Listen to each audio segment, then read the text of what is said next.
Hello everyone, my name is Kiswati.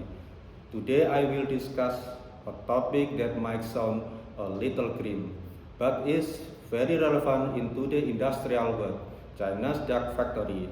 Have you ever imagined a factory without light, without visible human worker, just row of machine working day and night? That's the concept behind that factory, which are now widely developing in China. In this material, we will delve deeper into what a dark factory is, why China is a pioneer, and the impact it brings. What is a dark factory? A dark factory, or often called a dark factory or light-out factory, is a production facility that is fully or almost full automated. This means its operation do not require direct human intervention. This is made possible by the use of advanced robotic, artificial intelligence, the Internet of Things, and integrated automatic system. This happened in China because 1. Labor cost pressure. China wants now for cheap labor is now facing rising wage. Automation is a solution to maintain competitiveness, increase efficiency and quality.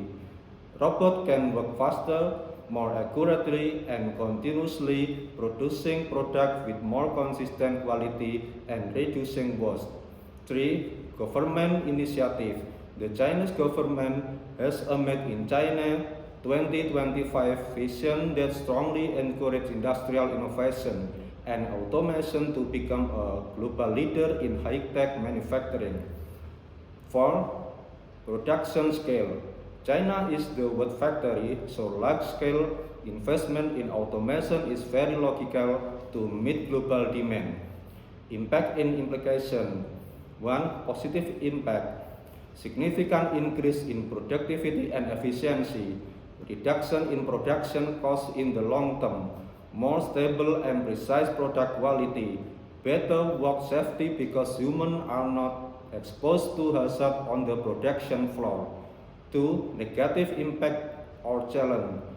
Potential for massive job loss, especially for repetitive manual tasks, require a very large initial investment, depends on high technology and the risk of system failure, require a workforce with new skill, robotic programming, AI maintenance that are not easily acquired. So, that factory in China represents a new era of manufacturing that relies on full automation, driven by efficiency, quality, and economic pressure. This phenomenon is not just a trend in China, but a reflection of global industry evolution. We see more countries adopting this model in the future. It is important for us to continue to adapt to this technological change, prepare ourselves with new skills, and seek solutions for the potential social impact. Thank you.